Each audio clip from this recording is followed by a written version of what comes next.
Good afternoon, everyone. Bonjour, bonsoir à tous et à toutes. Thank you all for inviting me to mark the 30th anniversary of the Nansen medals and to highlight the journey to freedom of countless of refugees to Canada. It is a great honor to be part of the Heart of Freedom's Gala with you all, including my fellow parliamentarians, Madame Anne Touquet, Member of the Parliament, and I'm pleased to be joining distinguished guests, United Nations High Commission for Refugees. We have Representative Mr. Furio De Angelis, Ms. Els Quinnen, Deputy Head Mission of Embassy of Norway, Ms. Anita Bigus, Deputy Minister of Immigration, Refugee of Citizenship Canada, Mr. McConnell, of course, the President and the CEO of the Canadian Museum of History. And it is a true honor to be here with special guests who are behind the driving force of Canada humanitarian response and the successful resettlement of thousands of Southeast Asian refugees who escaped the devastating effects of the fall of Saigon in 1975. I'm honored to be here with some very, very special friends who leads Canada from indifference to caring during the Boat People Summit. The Honorable Ron Atke, former Minister of Immigration, Honorable Barbara McDougall, former Minister of Immigration as well, Professor Howard Alderman, founder of Operation Lifeline, and of course, Mike Malloy, President of Canadian Immigration Historical Society. Thank you very much. And of course, I would like to acknowledge the presence of the amazing work of the Canadian organizations who are here tonight. I have former resettlement officers. We have Operation Lifeline, Mennonite Central Committee of Canada, Project 4000 under Marion Brewer, Canada Immigration Historical Society, Ottawa Community Immigration Services, Catholic Center for Immigrant Ottawa, Airlift Air Canada, World Air Canadian Air Force Unit Night Action, Refugee 613 Project, Vietnamese Boat People Refugees, and of course Cambodian and Laotian refugees. My dear friends, mes chers amis, nous nous rassemblons ici aujourd'hui pour commémorer nos souvenirs de perte et de deuil, pour remémorer notre périlleux voyage, faire rayonner notre patrimoine et exprimer notre gratitude envers le Canada pour son rôle humanitaire historique. Cette histoire rappelle à tous, les Canadiens, à quel point nous avons de la chance de vivre dans l'un des pays le plus libre et démocratique au monde. Tonight's story is enshrined in Canadian law recognizing April 30th, the Journey of Freedom Day Act, to commemorate the fall of Saigon, to recognize the Boat People exodus, and to celebrate Canada's humanitarian responses. For the Vietnamese community, the Journey to Freedom Day Act commemorates memories of loss and griefs by offering opportunity to all of us to collectively remember of our perilous journey, share our heritage, and express our gratitude to Canada for its historic humanitarian role. It's remember that day when millions were forced to seek refuge from execution, forced labor, and even re-education camp. After the fall of Saigon in 1975, over 2 million refugees fled such a horror on a small, leaky boat to search for freedom, enclosed, according to the UNHCR, 250,000 perished at sea. These refugees took to the ocean in the tiny, overcrowded ships.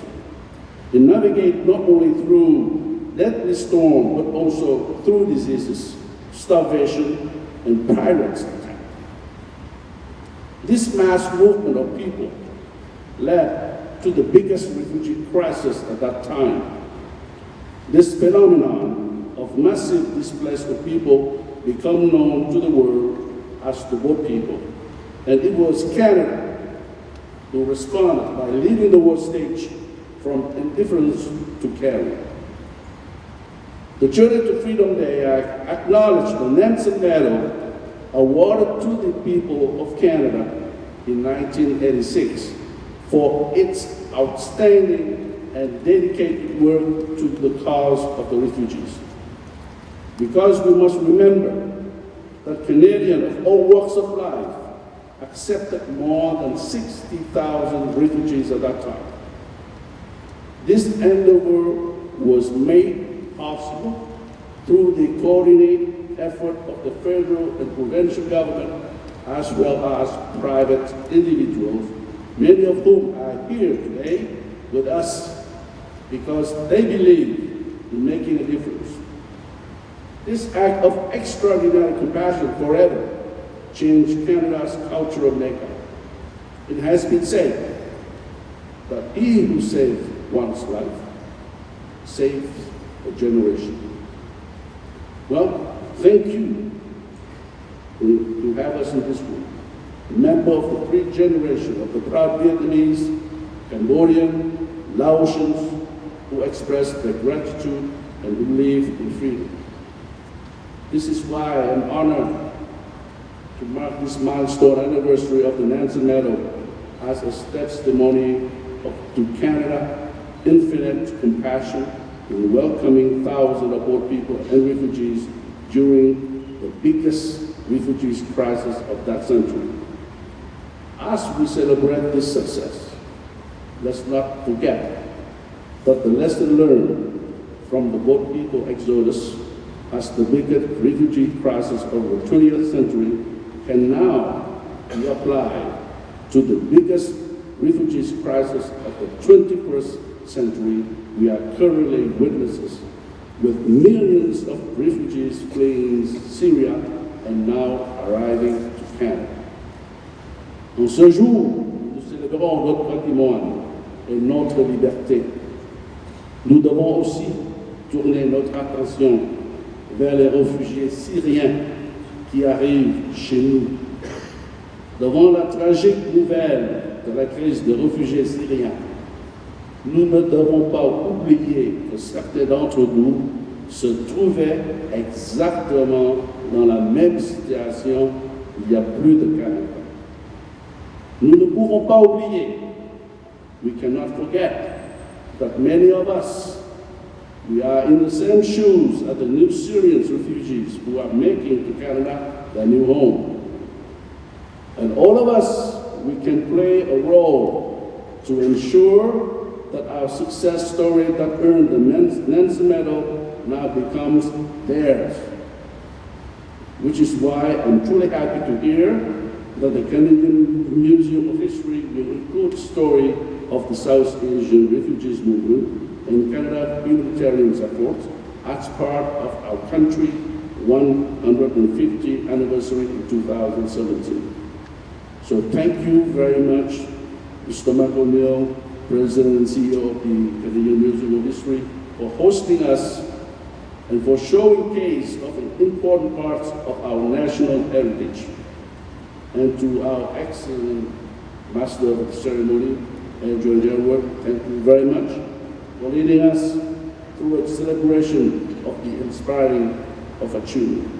In closing, I want to thank all the artists who are going to performers, sponsors, organizers, the Vietnamese Canadian Federation, the Cambodian Association of Ottawa Valley, the Laotian Association of Ottawa Valley, and of course, every one of you here for this great turnout tonight. En terminant, je tiens à vous remercier tous les organisateurs, les artistes, ainsi que tous les dirigeants de la communauté qui ont rallié leur effort pour marquer cet événement historique. C'est pour moi un véritable plaisir et un honneur d'être en votre compagnie ce soir pour reconnaître et célébrer cet héritage canadien. Merci beaucoup. Thank you.